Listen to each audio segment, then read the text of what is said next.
जय हिंद। देखिए हम लोग FATA के बारे में समझते हैं और FATA किस तरह से ग्रीन लिस्ट, ग्रे लिस्ट और ब्लैक लिस्ट को बनाती है और क्या है लाइन ऑफ क्रेडिट जो श्रीलंका भारत से मांग रहा है, इसके बारे में समझते हैं। देखिए G7 जो कंट्री थे जिसमें 7 देश आते हैं, उधर से देखेंगे तो अगर अमेरिका और कनाडा आ जाएंगे, यूरोप से देखेंगे तो ब्रिटेन, फ्रांस, जर्मनी, इटली और इधर जापान आ जाते हैं। ये 7 देश को G7 कहा जाता है क्योंकि दुनिया के सबसे तेज इकोनॉमी इन्हें माना जाता है। ये लोगों ने एक संगठन बनाया 1989 में जिसका नाम था FATA, financial action task force, FATA। इसका मुख्यालय पेरिस में है। साल में इसकी 3 बार बैठक होती है और इसमें अभी वर्तमान समय में 39 मेंबर हैं सब इसके।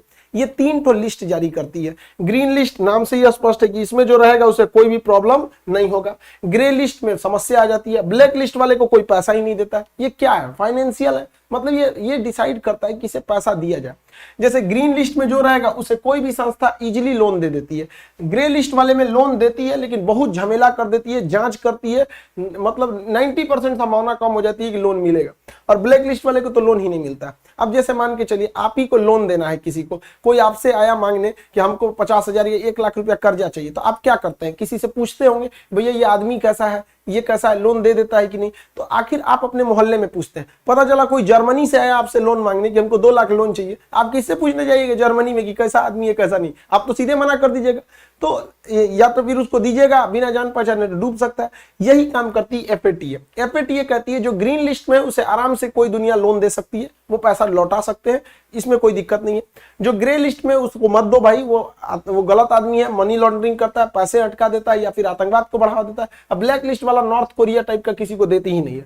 अब ये क्या है कि अगर कोई भी मनी लॉन्ड्रिंग करता है, मतलब दूसरे देश का पैसा को, ब्लैक मनी को व्हाइट मनी कर देता है, जैसे मान के चलिए स्विस बैंक है। स्विस बैंक क्या है? एक मनी लॉन्ड्रिंग का रास्ता है, उस तरह को ये बैन लगाती है। या फिर कोई आतंकवाद को फंडिंग करता है, जैसे पाकिस्तान हो गया, अफगानिस्तान हो गया, अभी हाल में तुर्की पर आतंकवाद को फंडिंग करने के आरोप लगा के उसे भी ग्रे लिस्ट में डाल दिया गया है। अब ग्रे लिस्ट वाले को बहुत समस्या होता है लोन लेने का। अब लोन लेने के 3 सबसे बड़े रास्ते, या तो फिर आपके पास वर्ल्ड बैंक है।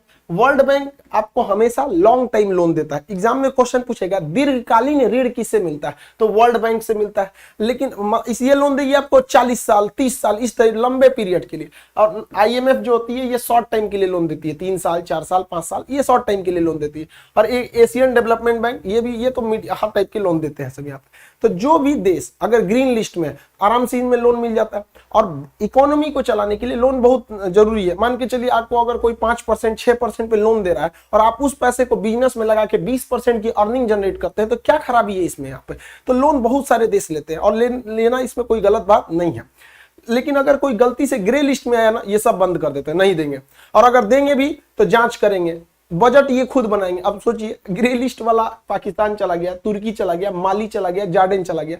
अब ये लोग अगर IMF या वर्ल्ड बैंक इन्हें लोन भी देता है तो खुद आके देखेगा कि किसको कितना पैसा दिए, आर्मी को कितना एलोकेट हुआ, बिजली विभाग को कितना हुआ, सारा का सारा जांच करते हैं ये लोग। इतना कठिन हो जाता है। अब ब्लैक लिस्ट वाले को तो पैसा ही नहीं मिलता। अब इसमें क्या हुआ कि अभी फिलहाल में 4 देश याद रखेंगे करंट अफेयर के हिसाब से, पाकिस्तान, तुर्की, जॉर्डन और माली, इन 4 को नया रूप में शामिल किया गया है ग्रे लिस्ट में। अब इन लोगों को लोन लेने में पसीने छूट जाएंगे किसी भी मतलब अंतरराष्ट्रीय संस्था से। पाकिस्तान का ग्रे लिस्ट में रिकॉर्ड बहुत खराब रहा है क्योंकि ये लोग खुलेआम टेरर फंडिंग करते हैं। अगर ये आतंकवाद को पैसा ना दे तो इनका खाना कैसे पचेगा? ये अगर इनको देखेंगे तो 2018 से इनका ये ग्रे लिस्ट में चल रहे हैं, 2021 तक कंटिन्यू। हालांकि 2015 में थे, 12 से 15 थे, फिर निकल गए, फिर 2018 में गए थे और 2018 से लेके 2021 तक इन लोग का कंटिन्यू ग्रे लिस्ट में चल रहा है। इसलिए इन्हें कोई जल्दी लोन नहीं देता है, इनकी इकोनॉमी चली जाती है। भारत तो चाहता था कि ब्लैक लिस्ट में चल जाए, ब्लैक लिस्ट में चल जाएगा तो कोई शर्त पे भी लोन नहीं देगा, तो इसको बचा लेता था तुर्की। ये तुर्की के जो थे ना तैयबुल अर्दोगान, इनका दिन खराब चल रहा है, अपने आप को इर्तुगुल गाजी समझ रहे हैं। 370 के मामले में हस्तक्षेप कर रहे थे, UN में जाके 370 के खिलाफ बोल दिए। यहाँ पर इनको वीगर मुस्लिम नहीं दिखते हैं सब, चाइना में बड़ी मार मारेगा तुमको जिनपिंग, वहां मत बोलना भी मत। अभी की क्या हुआ, ये पाकिस्तान को हमेशा बचाते थे, इस बार क्या हुआ, हम तो डूबे सनम तुमको भी ले डूबेंगे। इसको भी ग्रे लिस्ट में डाल दिया गया, इसको भी ग्रे लिस्ट में डाल दिया गया। ये तो बकलवा पहले से था ग्रे लिस्ट में, ये भी चल गया ग्रे लिस्ट में, दोनों चल गया सब यहाँ पर। अब गलत का साथ दोगे तो यही होगा यहाँ पर। तुर्की का भी मन ठंडा गया। अब पाकिस्तान की इकोनॉमी पूरी तरह से चौपट हो चुकी है। इनको अपने देश का बजट चलाने के लिए भी पैसा नहीं बच गया। आर्मी को कितने पैसे देने हैं, सिंचाई विभाग, शिक्षा विभाग, रक्षा विभाग, महिला विकास मंत्रालय, अलग अलग सबका एलोकेट होता है। इनके पास बजट का पैसा नहीं है, क्योंकि इनके ऊपर चाइना ने इतना लोन डाल दिया है कि अब ये चाइना के पास लोन मांगने जाते हैं तो कहता है नहीं लोन नहीं देंगे। और चाइना ने इन लोगों को लोन दिया 17% पर। सोचिए, कमर्शियल रेट पर लोन दिया है 17% पे। अरे भाई साहब, यहाँ हम लोग गाड़ी खरीदने जाते हैं 12%, होम लोन लोग लेने जाते हैं अमूमन 8% में मिल जाता है।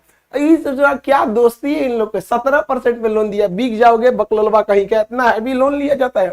इसकी इकोनॉमी पूरी तरह से चौपट हो गई है, चलाने के लिए पैसा नहीं बचा इनको। अब चाइना इनको उतना पैसा नहीं देता है। उल्टे चाइना ने क्या किया, इनके ऊपर पेनाल्टी ठोक दिया। दासू डैम हो गया, कराची में ब्लास्ट हो गया, जिसमें कई चाइनीज सोल्जर मारे गए थे। हम आपको उस समय भी बताए थे कि चाइनीज सोल्जर AK-47 लेके ड्यूटी कर रहे थे। अब चाइना ने कहा है कि चाइनीज सोल्जर जो वहां मारे गए हैं उनकी मुआवजा के लिए उनके परिवार को 650 करोड़ रुपया दो। तो चाइना कह रहा है कि 650 करोड़ देंगे कहां से। एक काम कीजिए, 1000 करोड़ आप उधार दीजिए, उसी में से 650 करोड़ आपको दे देंगे, हमारे पास नहीं है यहाँ पे। तो चाइना, इसकी दोस्ती देख रहे हैं ना पूरी दुनिया में कितनी है। चाइना वालों की तो किसी से दोस्ती नहीं रहती, लेकिन अभी इसके देश मतलब एकदम कोलैप्स करने वाला था कि सऊदी अरब बीच में आ गया। सऊदी अरब लगभग 4.2 बिलियन का इन्होंने इन्वेस्टमेंट किया। हालांकि इसमें लगभग 1 बिलियन का पेट्रोलियम इंडस्ट्रीज में इन्वेस्टमेंट है और 3 बिलियन का इनको लोन दिया गया है। तो काफी सॉफ्ट लोन है। तो अभी इस साल मतलब अगले 2 साल के लिए ये भिखारी बच गया, समझ में गया। फिर अब 2 साल में तो ये ढूंढ ही लेगा अपना नया बाप कि कहां से इसको भीख मांगना है। लेकिन अभी के वक्त में इसको बच गया यहाँ पर, तब इसकी संसद में बजट वगैरह चल पाएगा। ये लोग कुछ ज्यादा ही उड़ने लगते हैं, औकात से ज्यादा। अभी खुद के देश में पैसा नहीं है इनको, ये लोग अफगानिस्तान में गए और तालिबान वालों से वादा कर दिया कि तुम लोग को 2000 करोड़ रुपए देंगे। तालिबान भी जानता है इनकी औकात। तब पूछा कि देंगे कहां से।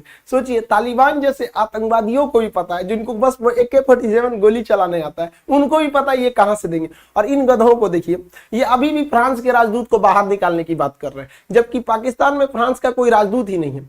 और जो भी यहाँ पर ब्लास्फेमी की हुई थी, जो कार्टून बनाया गया था चार्ली हेब्डो में, या जो टीचर ने किया था, उसका एक एक्सीडेंट में मौत हो गई है।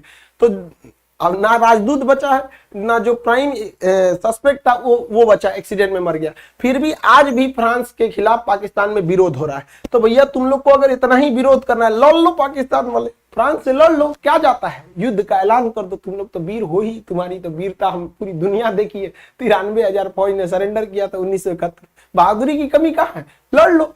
यही हाल हो गया श्रीलंका के साथ। श्रीलंका को भी बहुत मजा आता था शी जिनपिंग के साथ। इनको नहीं लगता रेड ड्रैगन पूरा तरह सोख जाएगा इनको। ये बहुत पैसा लिए थे, हम्बन टोटा एयरपोर्ट बनेगा, एकदम कैनेडी एयरपोर्ट हो जाएगा, इंदिरा गांधी एयरपोर्ट हो जाएगा। यहाँ पे कुत्ता नहीं पूछता एयरपोर्ट में, एयरपोर्ट का पैसा नहीं निकल रहा है श्रीलंका से, घरे से जा रहा है, बिजली उजली का पैसा नहीं मिल रहा। अब आप ही बनाई ना, आपने खूब अच्छा 20 तल्ला का होटल बना दिया कि लोग यहाँ आएंगे, कोई आइए नहीं रहा, गया ना आपका पैसा, कर्जा लेके बनाए थे, सब डूब गया वहां पर। चाइना से श्रीलंका ने बोगी खरीदा था, ट्रेनों के डिब्बे खरीदे थे, लगभग 350 ट्रेन दुर्घटनाग्रस्त हो गए। श्रीलंका कहा कि हम तो ट्रेन नहीं रखेंगे, चाइना मर जा रहा आदमी, एगो तो पैसा दो तुमको, उसमें से तो ट्रेन उलट जा रहा, हमरा बदनाम हो गए, हम भारत से ट्रेन खरीदेंगे। तो भारत सरकार के पास अपने ट्रेन को जरूरत जितना है उतना बोगी नहीं दे पा रही है। तो भारत सरकार को भी ट्रेनवा प्राइवेट करने के जगह पे ट्रेन का जो मैन्युफैक्चरिंग प्लांट है उसको प्राइवेट कीजिए ना, कि चक्का तेजी से बने, बोगी तेजी से बने, डिब्बा बने, कोच बने, तो ना ट्रेन में प्राइवेट करेंगे।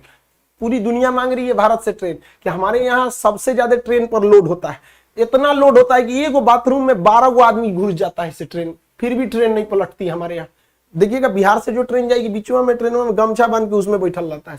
तो श्रीलंका कह रहा है कि ऐसा मजबूत ट्रेन हमको भी चाहिए, भारत कह रहा है हमारे पास नहीं है। तो इसमें भारत सरकार को भी थोड़ा सा तेजी लाना पड़ेगा, वरना हम लोग विदेशी मार्केट को इस तरह से खो देंगे, अच्छी बात नहीं है।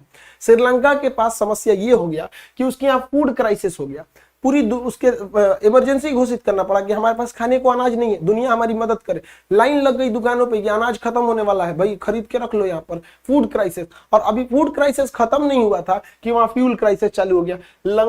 आईओसी ऑयल कॉर्पोरेशन जो है वहां पर।